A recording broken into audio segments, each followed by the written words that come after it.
Captain Toad Treasure Tracker walkthrough, the chase to Pyropuff Peak, and this is going to be level 5 through I think 10, because I believe the first boss of the game ends on level 10, or it may end before that, but anyway, there's about 4 to 5 levels in this chapter, and maybe a little bit more than chapter 1.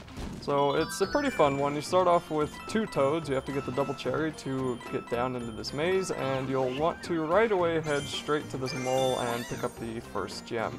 The challenge for this level, or I guess the objective for this level, is to collect 70 coins, and to do that you need to collect every single coin and keep both toads alive. But if you somehow manage to kill off one of the toads, which is probably impossible in this level, then that would be amazing on your part, and you also won't be able to finish the level if you do. So just try to avoid it, even though I think it's probably a lot harder to kill off a toad in this level than it is to keep them both alive.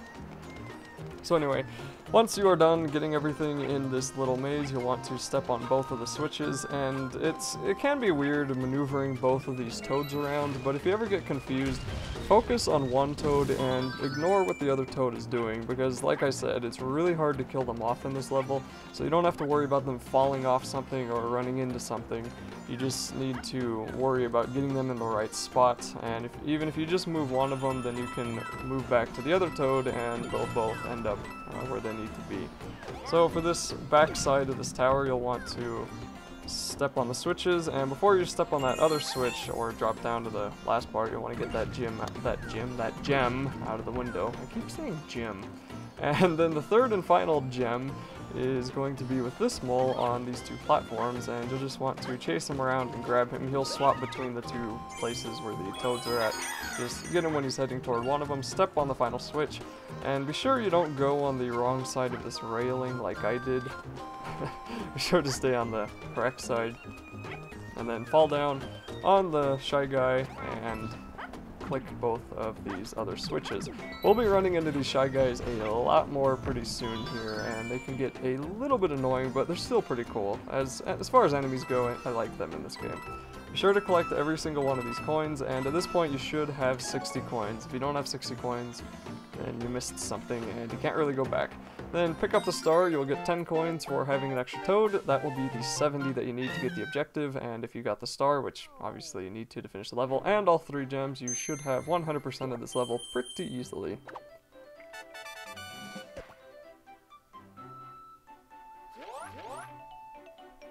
And now we'll go on to Shy Guy Heights. Now, strangely, this one is actually one of the harder levels in this entire book, except for maybe the final one. There are a ton of Shy Guys, and it's kind of like a sneaking mission. The objective is to bypass every single one of them without getting seen. And you'll know you get seen if a Shy Guy kind of jumps up and starts chasing you. And these red Shy Guys can see you, and those blue stationary ones can also see you. But the red ones are a little bit more annoying than the blue ones. Now, I don't think you're going to be able to do the objective and get all 3 gems in one try. Because when you're getting one of the gems, you're gonna end up killing a bunch of people and possibly getting seen by a Shy Guy. So I'm not saying it's impossible to do all of this in one go. It's just really not that fun to try, I don't think. So I would much rather get all the gems and the star in one try, and then pass all the Shy Guys and not worry about the gems in another try. So right there, that Shy Guy saw me even though I was on the ladder. They can still see you on ladders, and he saw me there and chased after me, and usually if you're on a ladder and they're below you, you can land on them like I almost do right there. But because I guess he jumped up and charged at me, he hit me and made me lose my life. So, the first thing I'm just going to be doing here is killing the Shy Guys, because I've already been seen by them, so it's pretty much pointless to try to sneak around them anymore. And I don't think you can kill them without them seeing you and have that count as sneaking past all the Shy Guys. I think you have to sneak past them without killing any of them and without any of them seeing you. And I will do all of them in this video. This first one, like I said, is just getting all the gems. So the second gem, you'll want to use this pickaxe to blow up these bricks that are on the back side of this house, and then talk to the toad who somehow got there, pick it up, and then pick up some of these turnips, throw them around, get some extra coins. If you get 100 coins, then you get an extra life, and at the beginning, extra lives are actually a little bit uncommon because most levels aren't most levels don't let you get 100 coins just by playing through them.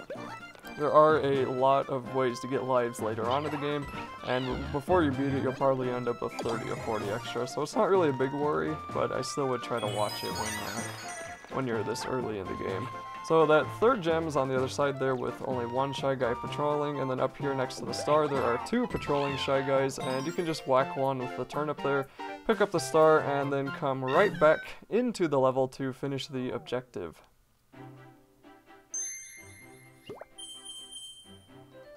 Now this actually took me 2 tries, so there may be kind of an audio skip here because this is where I edited the video. The one thing when sneaking past Shy Guys is that they can see your light. So push Y on the Wii U gamepad or whatever controller you're using. Is this a Wii U gamepad only game? I don't know. Anyway, push Y and you will turn off your light, your headlamp, and then that is one way that they can't see you. These Shy Guys kind of have tunnel vision, but it's also in a cone. So if you get anywhere inside of that cone, and once you get seen a couple of times, you'll know what I mean by cone. But if you get anywhere inside that cone and they jump at you and they charge at you, you have to exit the level and come back and do this all over again. This first one is pretty easy to do. You just make sure that you get up on top there, drop down when the blue Shy Guy isn't facing you, climb up the ladder, and then come over here and try not to get hit by those stupid things. And then you need to wait for one of these Shy Guys to walk in front of you, and you'll have to walk in front of it. This next part is probably the hardest part, and I think is attributed a little bit to luck because you just need to have good timing on the Shy Guys part, or you just need to get there at the right time. And sometimes I think that's luck because I'll get here and I'll pass it no problems, I'll do it again in another playthrough, and I get seen for what seems like no good reason. And once you get past those 2 Shy Guys, which that's the hardest part, once you get past those 2 Shy Guys, try to rush up these ladders. The one that's on that lower platform might catch you, but he didn't for me, and then just stick behind these Shy Guys, collect the star, and the objective will be complete.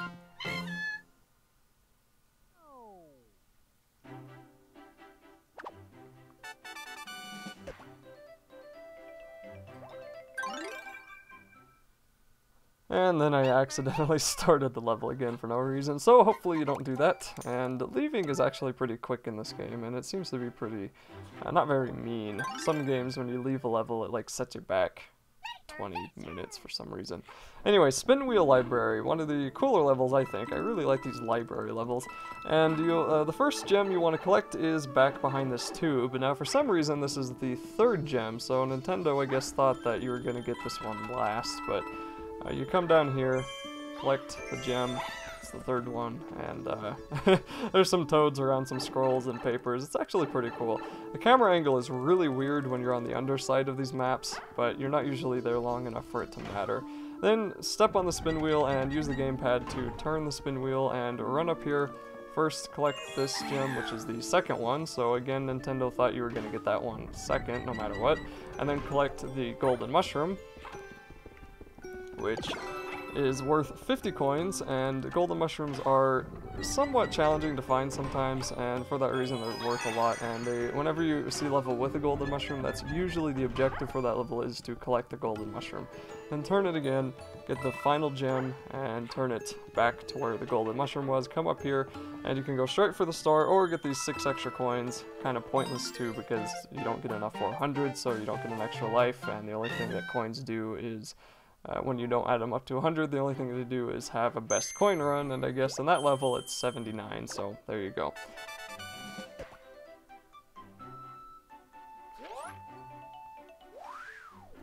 And now this is a coin galore slip, I'm gonna call it. It turns one of the previous levels into a sort of a 10-second minigame. I will be doing that at the end of the video. I just didn't want to break up the level flow with that bonus game. Now this minecart uses the gamepad, which is why you can't see me using the gamepad, but the first gem was behind the minecart, so I turned the camera so you could see it, and if you're playing this you'll want to use the gamepad and shoot that right away, and then you'll just want to start aiming these turnips at any and everything that you can. The bonus for this is to destroy all the paradiddies, which are these little flying guys, and these are pretty easy to kill. There's a bunch of them that die really quickly when you shoot the POW block, and the second gem will be in that POW block, and the third gem is next to all those other paradiddys. So hit them or hit the POW block will destroy them all, and then get the third and final gem and just ride your way down to the bottom, because that's pretty much all there is to this level. There are, I think, 1 or 2 other minecart levels, and one of them's a little bit challenging, but this one was pathetically easy, and I kind of wish there was a little bit more in it. I don't know, I know it's at the beginning of the game, and I know this is not meant to be a difficult game, but that was just like, why? And if you're at 97 coins like I am, you can come back here and get some extras for that 1-up, and get the star, and the first and easiest minecart level is complete.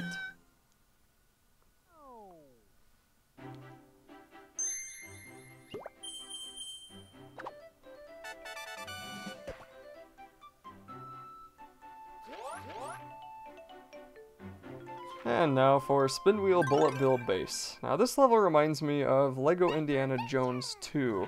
I know a lot of my viewers came from LEGO videos, so anybody who's played LEGO Indiana Jones 2, if you've ever done those stupid bonus levels where it's just like a block of lava floating in space and you have to get around them to do some stupid little puzzle because Traveler's Tales at that point, for whatever reason, couldn't be bothered to make a real level, that's kind of what this reminds me of, and that's just because of the big block of floating lava in space. And even though that's what it's like, it's still a lot better than LEGO Indiana Jones 2. Oh man, I hated that game. So, use the spin wheel to get that first gem that is beneath the staircase, and then you'll want to turn these bullet bills so you can blow up those blocks in front of the second gem, and then blow up the blocks on that platform over to the right, and turn the bullet bills away so they don't bother you anymore. There's enough bullets on this level, you don't need 2 more to worry about. When you are in this part, if you wait for these birds to stomp the ground, you can get a free mushroom, and for these other boxes, they're just coins. So you don't have to do that, but you know, for the sake of just doing as much as I can in one playthrough, I was going to get them all. For this gem, you need to aim this bullet bill at that platform and destroy both of those, or one of those blocks, and then you want to spin the platform around where the steps are facing to the left side there, so you can go up in that hole. And that third gem was just beneath that platform, in case you didn't see it, but you know, it's there. So then wait for this bullet bill. I probably could have gone right in front of it, and then climb up the ladder, and the objective for this level is to collect the golden mushroom. So that is what I do when I turn this to the right, and then I'll want to turn it more to the right so I can go back down on the platform and collect the star.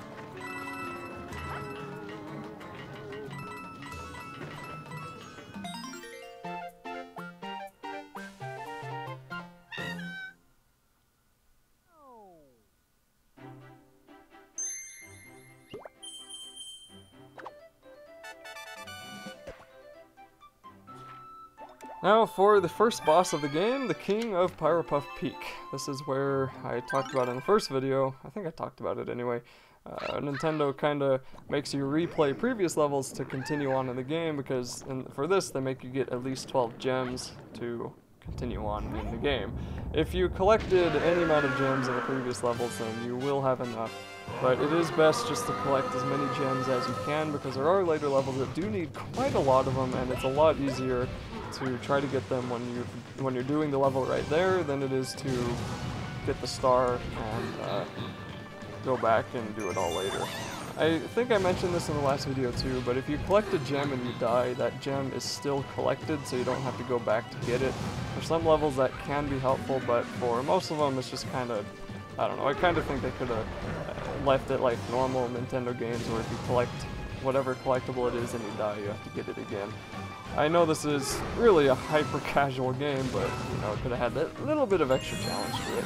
So anyway, this dragon guy will blast fire bombs at you while raising the lava up, and the lava doesn't chase you. It will raise up after you get to a certain height, and that just means you can't return to the earlier platforms, but it's not going to chase you, so you're not in any rush. You just want to make sure that you're behind some kind of barrier so these fireballs don't run into you, and you will want to make sure that you get at least 45 coins. That is the objective for this level, is to collect 45 coins, and of course get the star. So the third and final gem is right in that one, and for those kind of other grass things that you pull, you'll just want to tap the A button really quickly and you'll pull them up quicker than if you wait. And then for this is just a bunch of coins, so be sure to spam that one and you'll see the star up on top of that platform. And this can get a little bit tricky because there's these fireballs that land on the ground, but they don't disappear until right before he's about to spit out more fireballs. I think the logic behind that is that him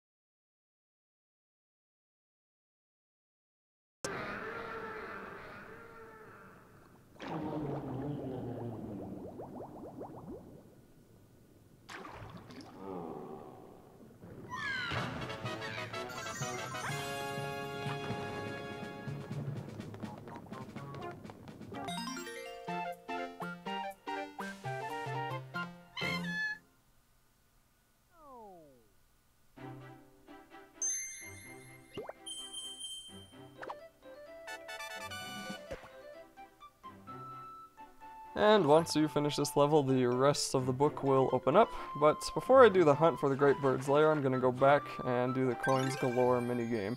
This is one of the better ways to get extra lives, and when you play enough levels, this will just show up randomly. First thing you want to do, talk to this toad, get a mushroom, you'll get 10 free coins, and go into the left side with the pickaxe. Then you can use this pickaxe to blow up all these boxes, hit the POW block, get the golden mushrooms, and get a ton of coins.